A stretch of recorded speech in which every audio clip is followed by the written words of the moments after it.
The following production is brought to you by the Talkin' Buds Leaf Show.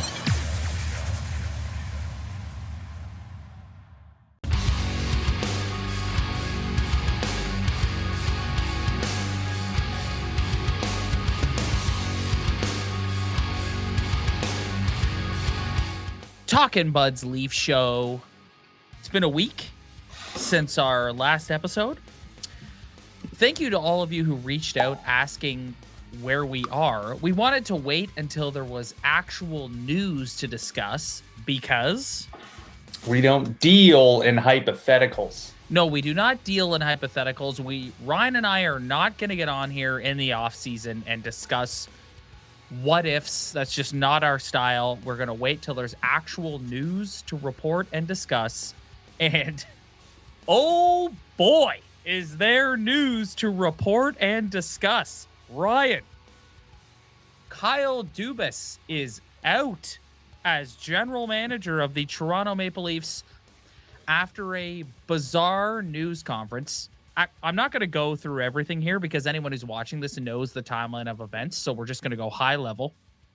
After a bizarre news conference on Monday in which he expressed concerns about his family's well-being and just the pressures of the job, and then days of silence where you and I are texting back and forth being like, are we going to do a podcast? What's happening here? Is he the GM? Is he not the GM? At about 10:30 this morning, it was announced that he would not be returning, and Brendan Shanahan will be speaking at 3:00 today. Brendan Shanahan spoke at 3:00 today, and like I said, I'm not going to go beat for beat here because you already know that, but oh my goodness, it seems like Kyle tried to negotiate a raise for himself. Shanny was rather put off, it seemed, by his comments on Monday and started to rethink, like, is he the right guy for the job? When like days prior, he was like, you are the right guy for the job. They had an extension locked and loaded and ready to go. Kyle tried to renegotiate a new salary for himself. That didn't work out. And here we are. He is no longer the general manager. Brendan Shanahan will be conducting a search for a new general manager. This is a big deal considering there's lots of things that need to get done in this offseason. But I want to start with your reaction to first Kyle Dubas's conference on Monday and the news that he is no longer the GM.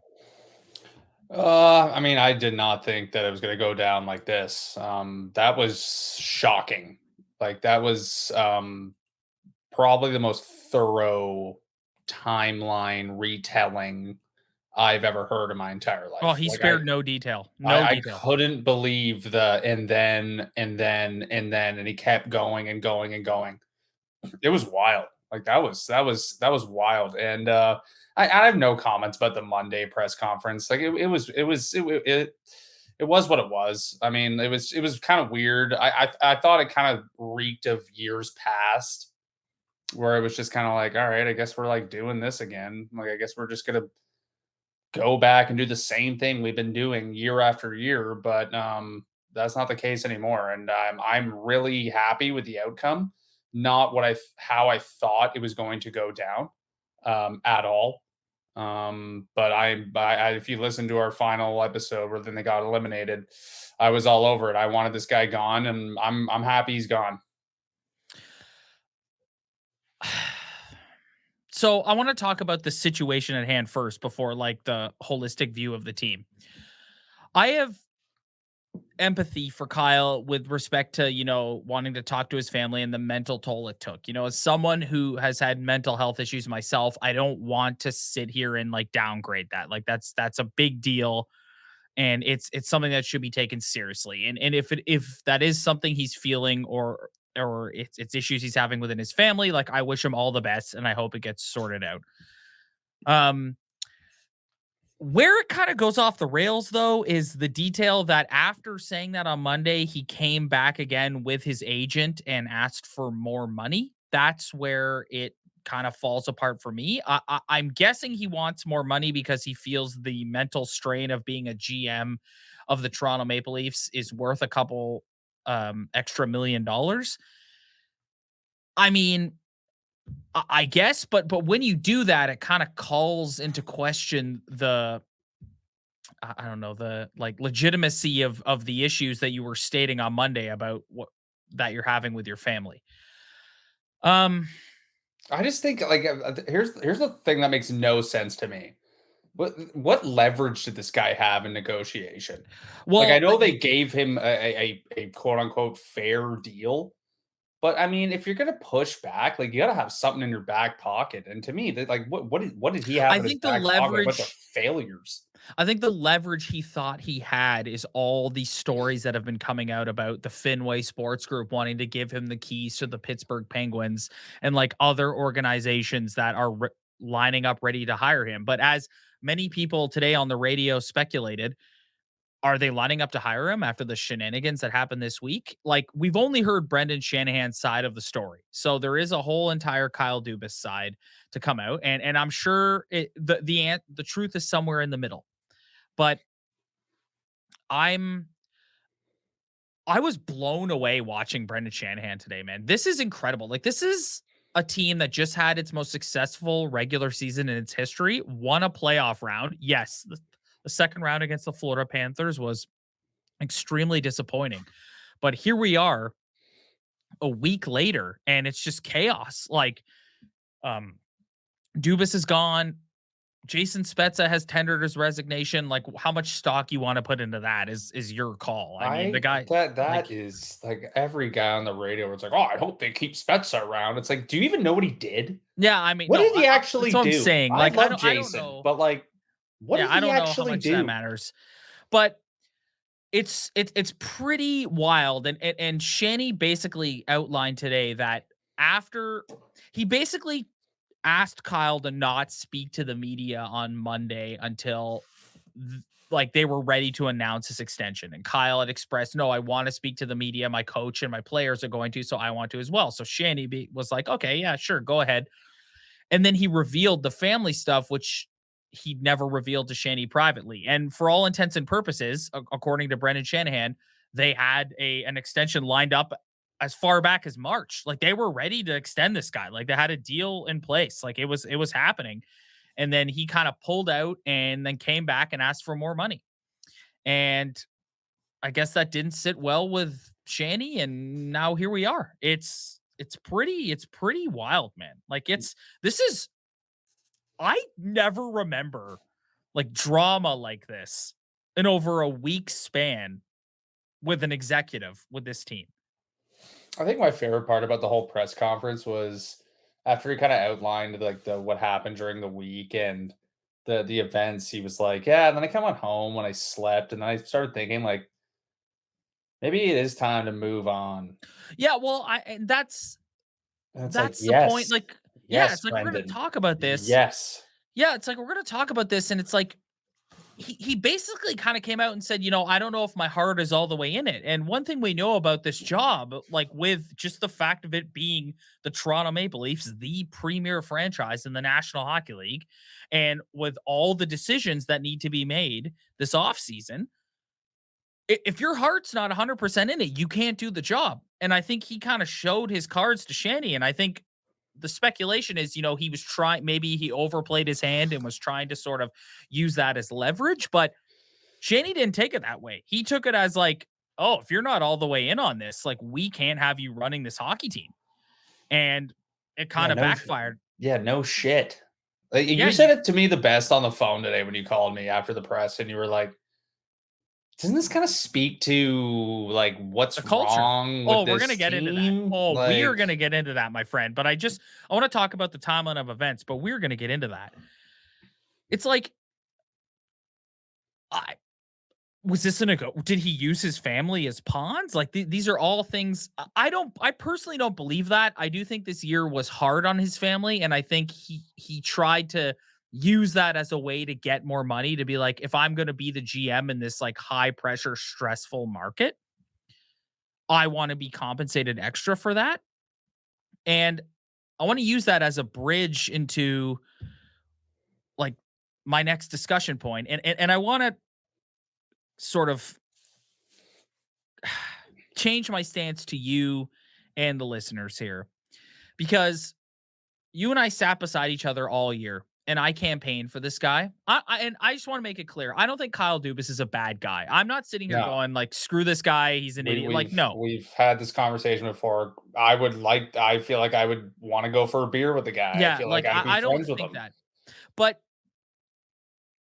in this last week, my stance on wanting him to be before any of this happened today, my stance on wanting him to return as general manager changed.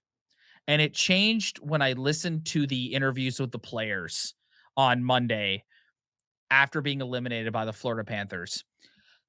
You and I talked a lot this year about cultural issues within this team. And dude, there is a massive, massive culture problem here.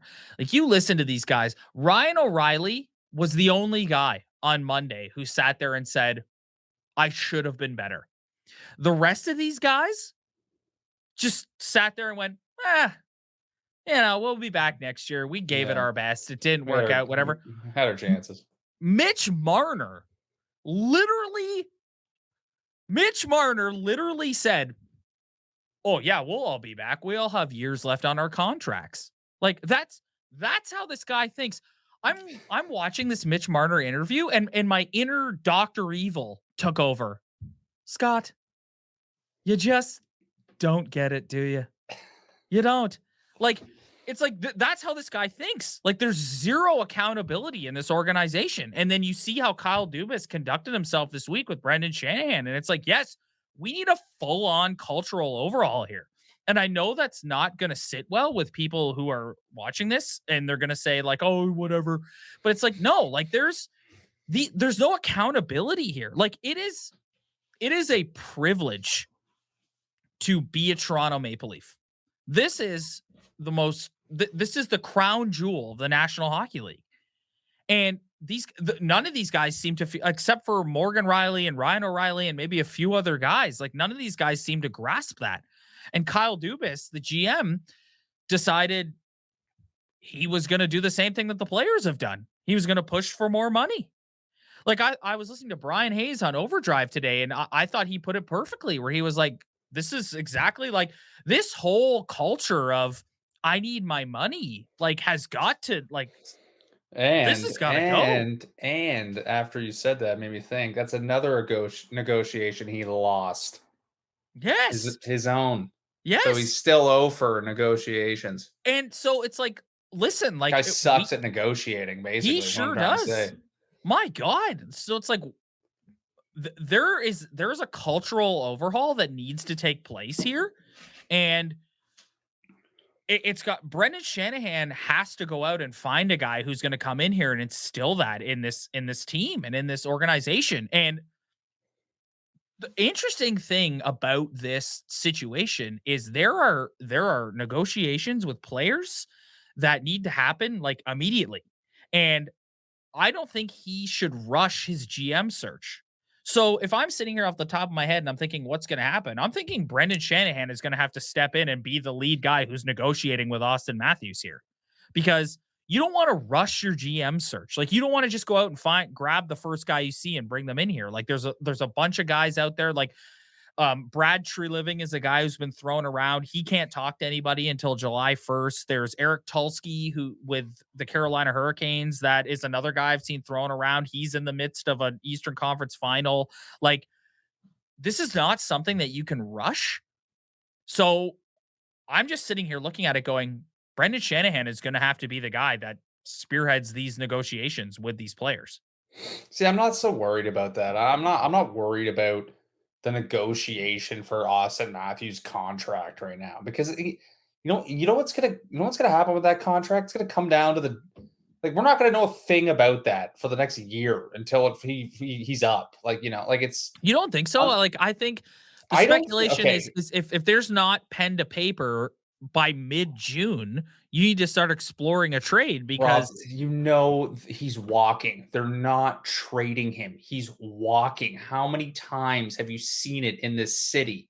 Like, it's like, how I've never seen a general manager like pull off, like have the nuts to pull that off, where it's like, hey, I don't think I'm going to sign you. I'm going to trade you. And I know Kyle wouldn't do that. So like I don't I'm not worried about that right now, to be honest with you. I know Marner has this little like no move clause that like kicks in or whatever. I think that's more of a pending issue, but I don't see much like change with the players. But like I don't think he should rush his search either. I wouldn't No, worry don't about no. You negotiations got to right get this now. hire right, man. Like this is Yeah. like you have to get this hire right. Like Like it'd be interesting to see no, what happens with like Brandon Pridham or like whatever he's doing. I know another he's guy who probably the guy who yeah, like Brandon Pridham is a guy that I think Shanny's going to lean heavily on here. And if he does a good job, I could see him just giving the job to him. I think this also spells the end for Sheldon Keefe as well. oh, thank God. That was my first right when I heard that today. I was like, thank God we got a new guy behind the bench. I'm Are you sick of with this me? guy. Are you with me? Like there needs to be a cultural change here. There needs to be a full facelift, man. There's nobody in this fan base who's happier than me. I see you later. Goodbye. Throw everybody out the door. I'm done, man. Hmm. I'm done. After game 3 against Florida, I decided right then and there I am done. And I'm so happy that this happened. And now we got a whole new team coming in here. Like, thank God. Like, I have nothing. I'm not worried about anything. I think the biggest problem was just taken care of. And let's work our way from the top down. What do you mean when you say you think the biggest problem was just taken care of? Kyle Dubas gone. Like just like he orchestrated this entire culture, this just everything around this team is his decisions, and they have not worked. And I don't think he can rectify them. So Yeah. goodbye. And the coach, I sick of was looking at your face, man. I'm sick of looking at your stupid face on the bench, your puzzled look, like you have no idea what's going on, getting out coached constantly, just not a cool guy. See you later. Goodbye. Another guy out the door. Like I don't I have no attachment to these people. I am so happy they are gone. I'm so happy today. He said he was going to try and find someone with experience, even though that is kind of a slippery slope, like you've said all year. You don't want to hire I some do see that's what goof, but worries me. That's what worries me. Like I don't like I do think right now, based on everything the insiders are saying and just all the discussion, I think a guy like Brad Tree Living is at the front of the line. Whether you like that or not, I that's up to you to decide. let's get a Calgary Flame fan in here and give us the rundown on that one. I just think that Brad Tree Living is a guy who's at the front of the line. I think, excuse me, Brandon Pridham is at the front of the line.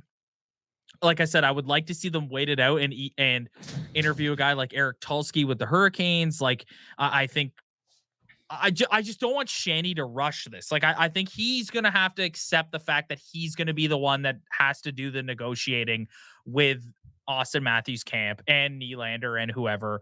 And if he accepts that, then that's fine. Yeah, I That you do can't worry. I know, like, I get why people would be worried about that. Like, it makes sense. It's like a lot of things have to get done, but let's just let one thing at a time here, gentlemen. Like, it's Well, not yeah, and it's clearly chaotic down there right now with the whole Dubas thing this week and um Spezza leaving and all that. And they fired all the Marlies coaches and like it's clearly like a chaotic scene down there. So I think the what first did thing Jason Spezza do again? Like, he sat beside Kyle what Dubas did and he cheered do them on. again? Other than Yeah, be he's like a beauty fourth liner, but other than that, like, what was he? Why is everyone so like? Oh, I hope they keep I don't Spezza think I around. don't It's think like, you don't even know what he does. Like, what does I he think even do up there? I think it just speaks to like the chaos that's happening down there right now, and everybody kind of being like, oh man, like this is a house cleaning, and the thing is, Ryan, is like it's right now it's at the time of this recording, it's Friday, May 19th. As of Monday morning, May 15th, Kyle Dubas was the general manager, and Brendan Shanahan had a multi-year extension waiting for the signature on it. So I think that's the thing that everybody's kind of sitting here going like, ooh, it's like he was the guy. They were ready. They were gonna extend him. And he's the one that kind of screwed it up with the whole family comments and then the agent coming back with a new salary demand. And it's like, so I think that's the part that leaves you uneasy. Like it'd be one thing if Shanny was like, we've been exploring our options and we have guys in the hopper or whatever, but it's like, no, like for all intents and purposes, they were ready to give him the extension as of Monday.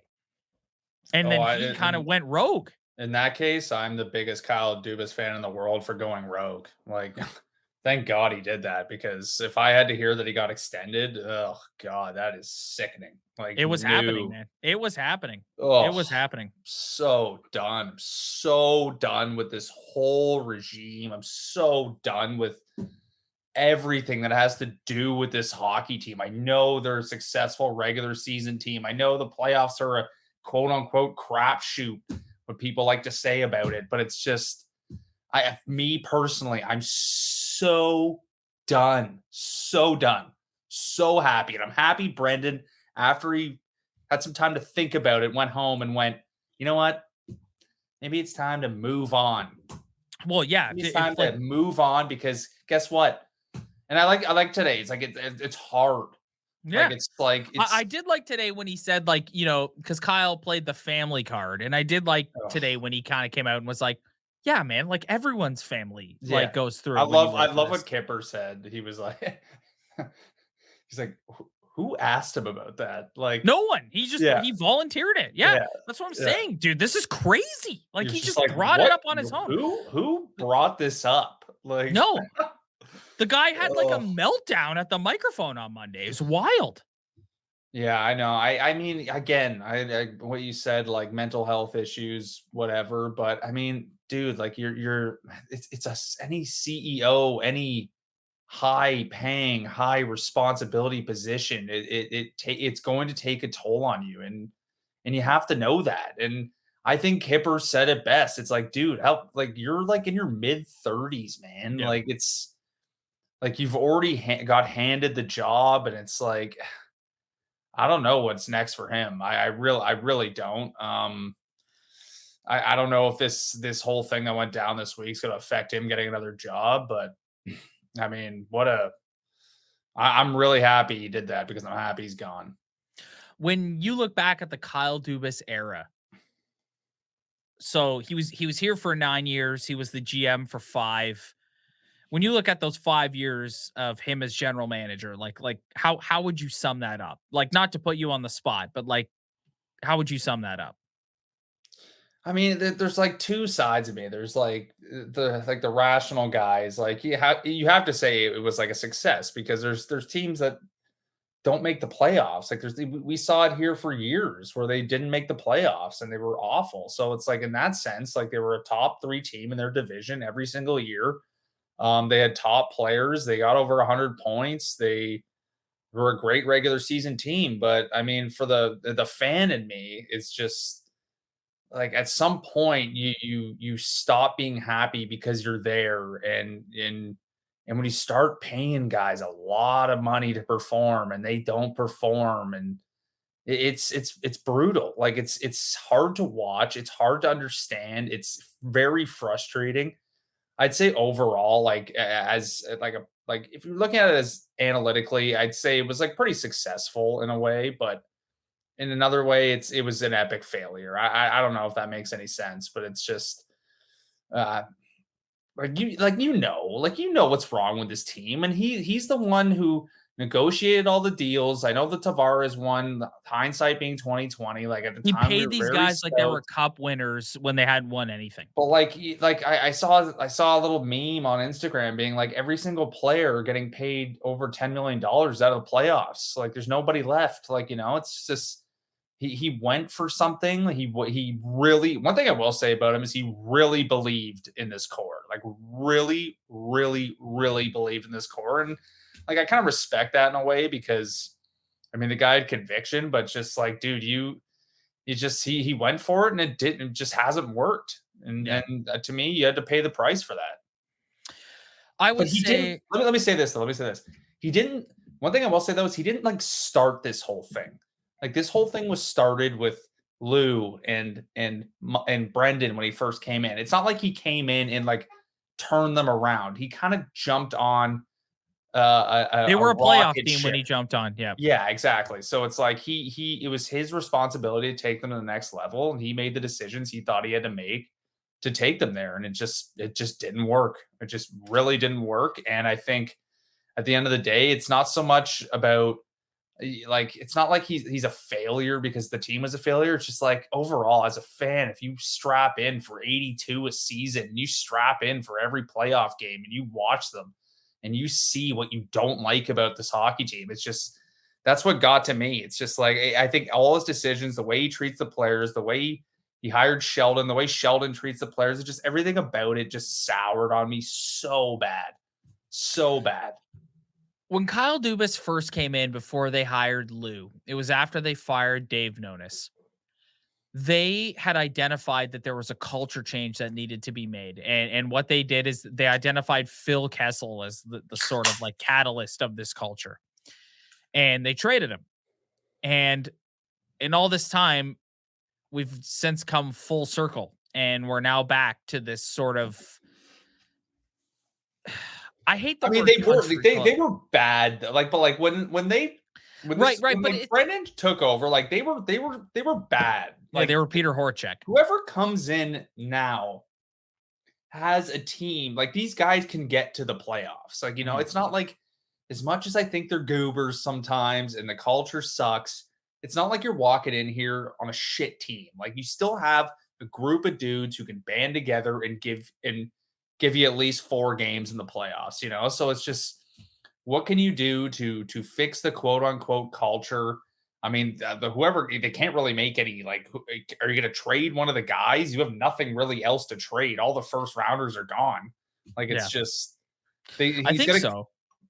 And what I was trying to say there is I think they've come kind of like I was really dude, I was really grossed out by the player interviews.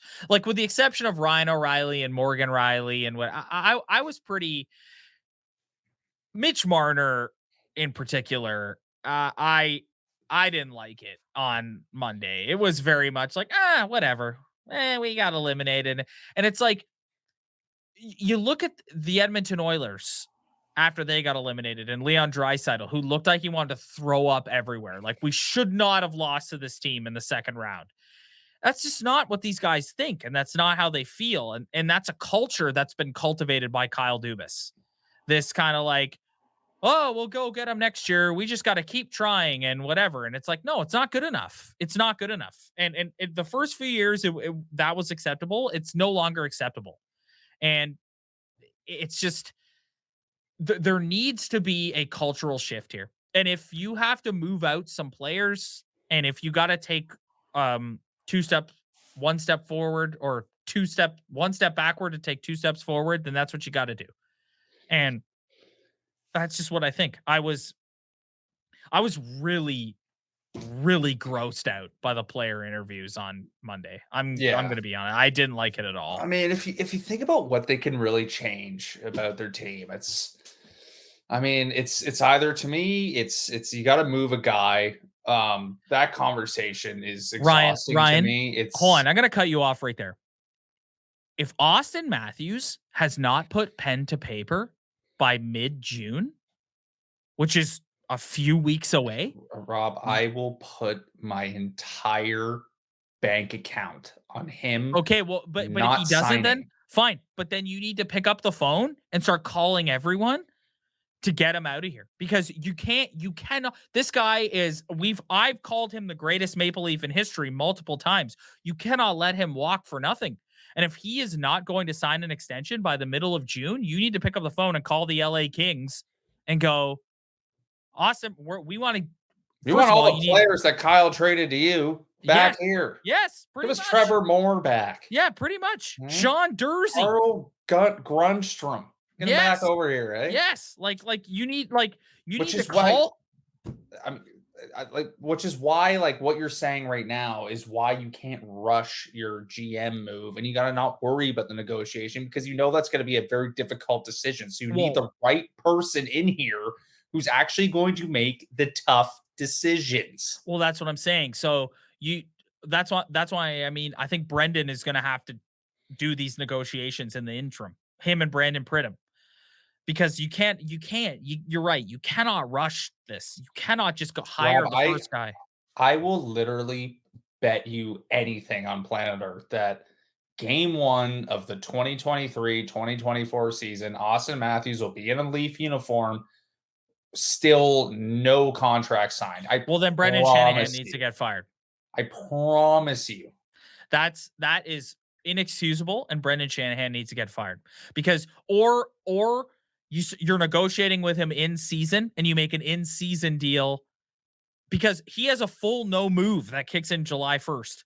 So, which means he has to, the thing about Austin Matthews is even though his no move doesn't officially kick in until July 1st, he already has all the power because you can't trade him anywhere. Like, if you're going to make a deal with the LA Kings want assurances that he's going to sign an extension with them.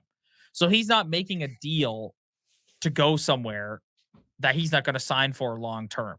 So these are all things we'll discuss as we get further into the Yeah, I'm offseason. not But ready for no move clauses yet. dude, there is a full no move kicking in as of July 1st. Same thing with Mitch Marner. Yeah, I don't know, man. It's like you either got to move a guy, you got to find the greatest coach of all time who's going to come in and Well, really it's set the funny. tone. But I think it's almost like too far gone at this point. Like, It's so funny how in this league the pendulum swings, right? It's like you had Lou and Babcock, and then you swung over to yeah, it's the Keefe complete and opposite. Dubas. Yeah, I was thinking about that earlier, Yeah, actually. and now you're gonna swing back to a Yeah, veteran GM and a veteran or head kind of coach. in the middle, probably. Yes, Like you went old school, and then you went new school, and now you're probably going to find yourself somewhere in the middle middle. school. Yeah, middle Yep, school. Yeah, middle school. yeah, miss it. All right, buddy. We're gonna get out of here. Our stance, if we got a lot of new subscribers that joined during the playoffs. So our stance during the offseason is we will do episodes when there's something to discuss. Ryan and I are not the type of podcast that's gonna get on here and talk about what ifs. Why is that, Ryan? We don't deal in hypotheticals because it's boring. Yes, I'm not gonna get And on I here don't and talk do, about frankly, I don't do enough research to no. talk about Yeah. hypotheticals, man. I don't get turned on by like getting on here and talking about what ifs. It's like, no, let's No, talk about what's no, actually happening.